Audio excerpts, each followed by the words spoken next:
Welcome back to the channel. I'm Sridhar, and today we are going to uncover one of the most disturbing cyber espionage stories of recent times. An attack that completely rewrote what we think we know about mobile security. Today, we are talking about Landfall. An attack that didn't need your mistake to succeed. Most cyber attacks usually begin the same way. Someone makes a small mistake. A careless tap. A link that shouldn't have been opened. An app that looked safe but wasn't. For years, we've been told that if we stay alert, if we don't click the wrong thing, we'll be fine. Landfall broke that assumption completely. There was no tap involved. No download. No permission request. No warning on the screen. Nothing you could have noticed. All it took was an image. Just a photo processed automatically by your phone. The same way it handles photos every day. No action required from you. No decision to make.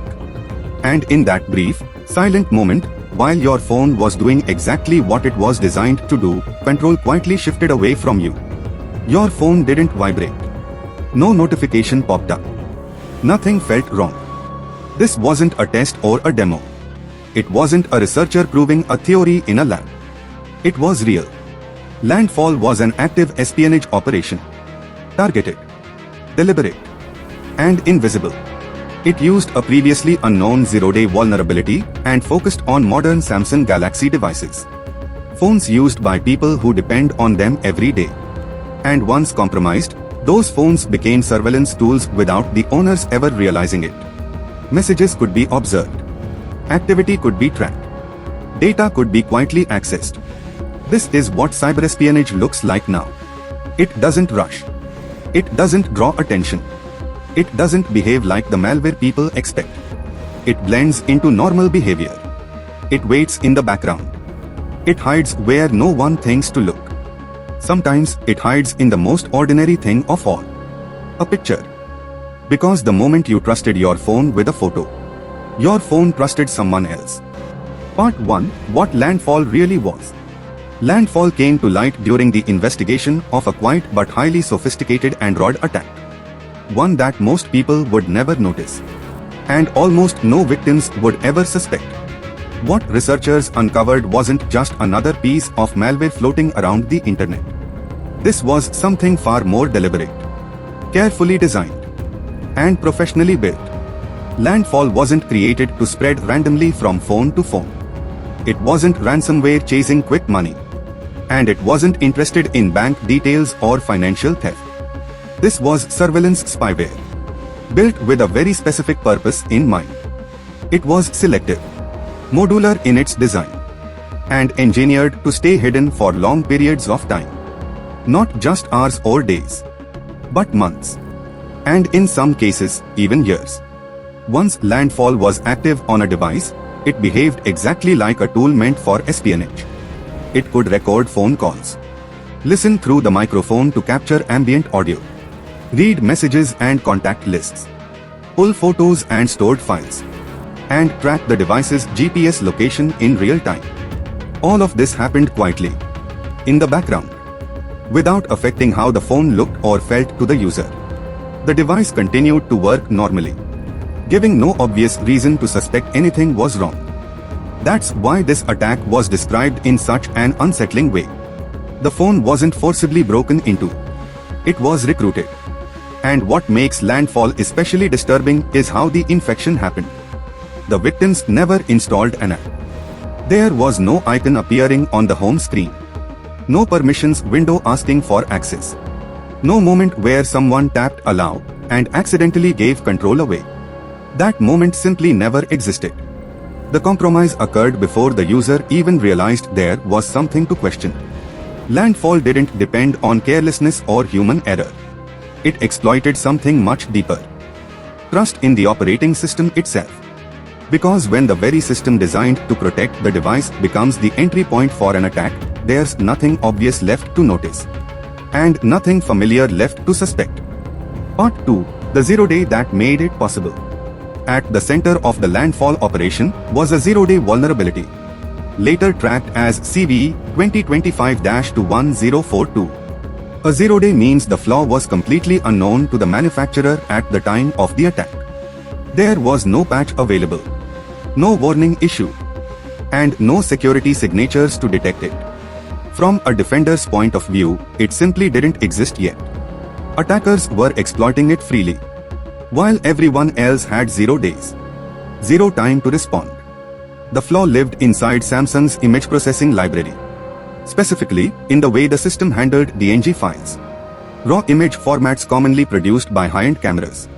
These files aren't suspicious. They are legitimate images, and the phone treats them as normal content. That's what made this attack so dangerous. Image processing on modern smartphones happens automatically.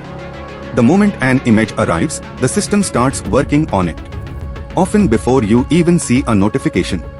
This background process is what makes phones feel fast and seamless. But in this case, that efficiency became the weakness. Your phone didn't need to open the image. You didn't need to tap anything. The system processed it on its own. And that was enough. Samsung eventually fixed the issue in April 2025. But when investigators examined the timeline, they uncovered something deeply concerning. Forensic evidence showed that Landfall had already been active since mid-2024. That means months of silent exploitation. Undetectable, unpatched, and effectively unstoppable at the time. This is the nightmare scenario for mobile security. A vulnerability buried inside a trusted system component. Triggered automatically. Exploited quietly. Over time. No clicks. No warnings. No visibility. And when an attack works at this level, even the most careful users never get a chance to protect themselves. Part 3. When an image becomes an exploit. To the people being targeted, the files looked completely normal. The names were familiar. Things like IMG, WA0001.jpg, or WhatsApp image. Standard previews. Nothing suspicious. Nothing that would make someone stop and think twice. But that normal appearance was the disguise. Inside those images was something very different. They weren't just photos.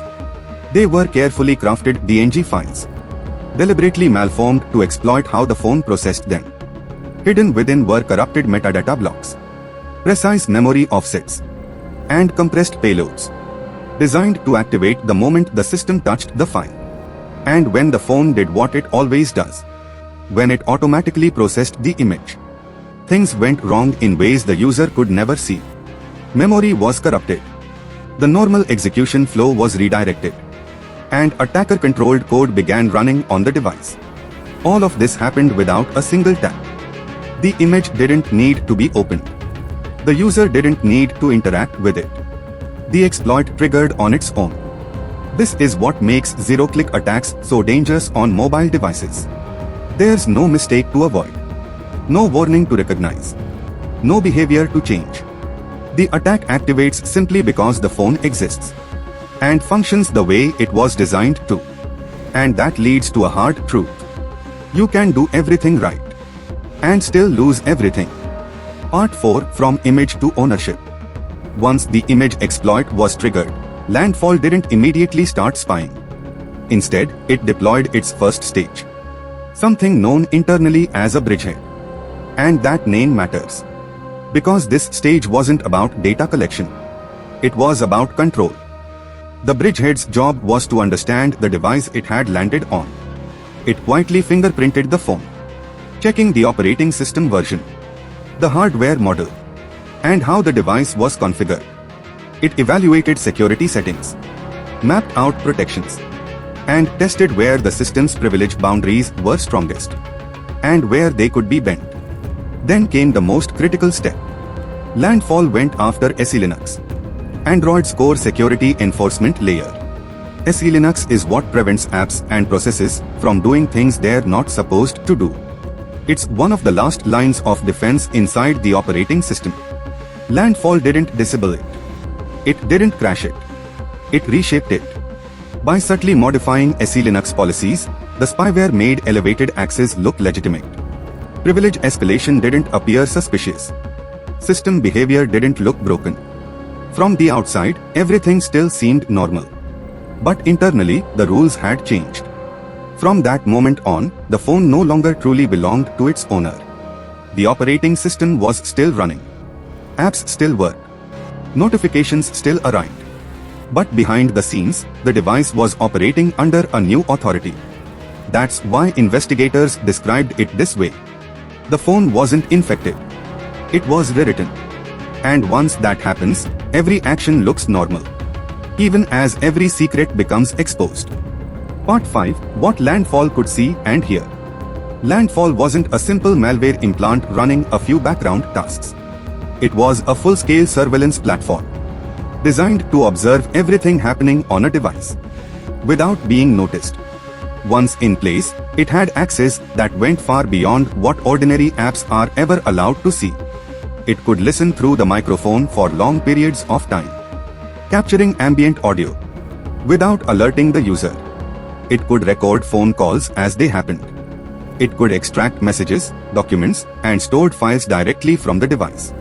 It could track GPS location in real time, building a precise picture of where the user went and when.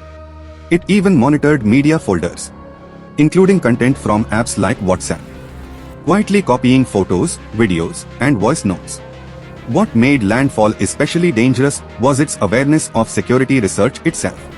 It actively looked for analysis tools, such as FRIDA and Exposed, tools commonly used by experts to inspect malware behavior. If it detected a debugger or a research environment, it adjusted its behavior to avoid exposure. All of its communications were encrypted, and it routinely cleaned up operational traces, reducing the chances of being discovered. This wasn't spyware trying to hide from everyday users. It was designed to hide from professionals. And that tells you exactly what it was built for. Landfall was meant to live quietly on a device for months, sometimes longer, collecting as much information as possible, without drawing attention, without interruption, and without leaving behind anything that could easily explain how it got there. Part 6. WHO was targeted. Landfall was never designed to spread widely. This wasn't malware pushed out at random. And it wasn't aimed at millions of devices. The targeting was deliberate and selective, focused on specific phones and specific regions. The devices involved were modern, high-end Samsung models, phones like the Galaxy S22, S23, and S24, along with fold and flip models. These aren't budget devices. They are typically used by professionals, people who rely on their phones for work, communication, and sensitive conversations. Geographic analysis also revealed a clear pattern. Most of the activity was concentrated in regions including Iraq, Iran, Turkey, and Morocco. That kind of targeting isn't accidental. It points away from ordinary cybercrime and toward regional intelligence gathering. This wasn't about stealing money or spreading chaos. It was about information, high-value targets, phones worth watching. Every call, every message, every movement became a data point, quietly collected, analyzed, and stored.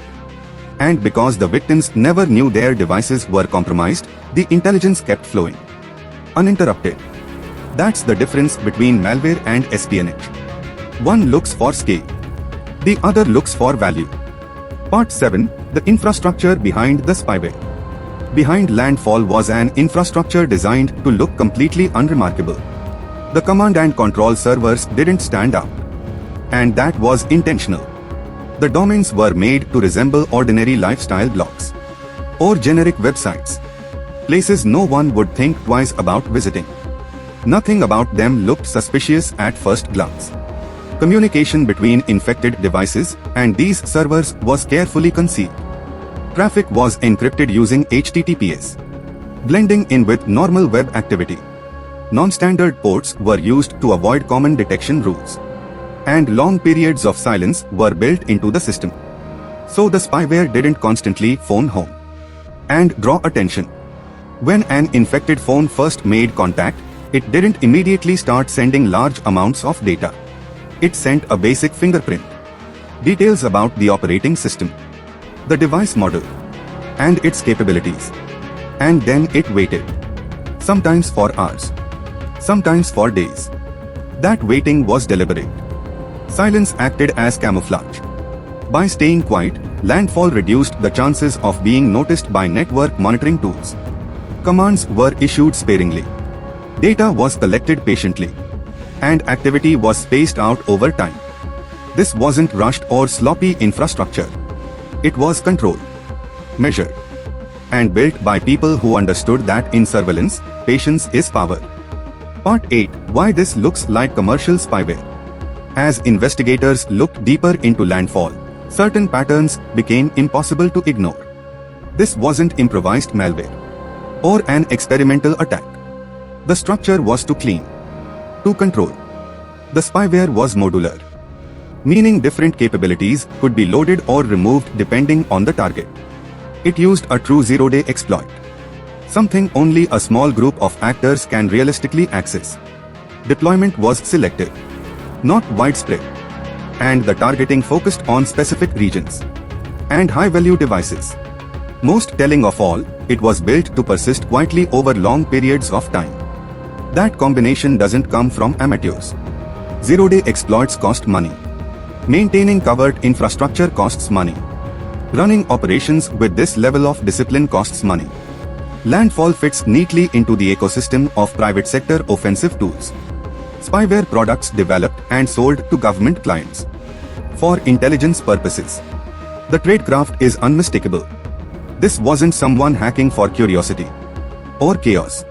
This was a product. Part 9. Why Landfall matters. The most frightening part of Landfall isn't just what it was capable of doing. It's how long it stayed invisible. Malicious images circulated quietly, some even appearing in public repositories. The exploit chain wasn't documented. There were no alerts, no widespread warnings. Meanwhile, victims carried compromised phones every single day, unaware their devices were being used against them. And Landfall isn't an isolated case. Similar zero-click flaws have appeared before. On Android, on iOS, and even inside popular messaging apps. Each time, the pattern is the same. A trusted feature becomes an attack surface. An invisible process becomes an entry point. Which leads to a disturbing reality. Your phone is always watching. And always watched. Part 10. The bigger picture. Landfall gives us a glimpse into the future of mobile threats. A future where compromise happens without clicks. Where commercial spyware replaces crude hacking. Where intelligence collection is invisible, continuous, and quiet. Your phone is no longer just personal. It's political. It's strategic. And it's valuable. Attackers understand this. Governments understand this. And the tools are already in place. In this new reality, every device is a potential battlefield. And every file, no matter how ordinary it looks, can be a weapon. Outro, final warning and what you can do. Samsung has patched the vulnerability. And the specific Landfall campaign is no longer active. But the lesson it leaves behind is still very real. Attacks like this don't rely on mistakes. They rely on silence. So while you can't stop zero-click exploits on your own, there are a few things that still matter. First, keep your phone updated. Every update closes doors attackers rely on. Second, avoid delaying security patches, even when they seem minor. Third, limit exposure by reducing unnecessary media syncing and preview features, where possible. Fourth, treat your phone like a sensitive device, not just a personal one. Because today, it is both. Security is no longer just about what you install. It's about what your device is forced to process in the background. And that's a shift we all need to understand. If this breakdown helped you see mobile security differently, consider subscribing to the channel. We cover real cyber threats, real surveillance techniques, and real-world attacks. Without hype, without fear, and without shortcuts. Because in a world where every device can become a target, awareness is the first line of defense.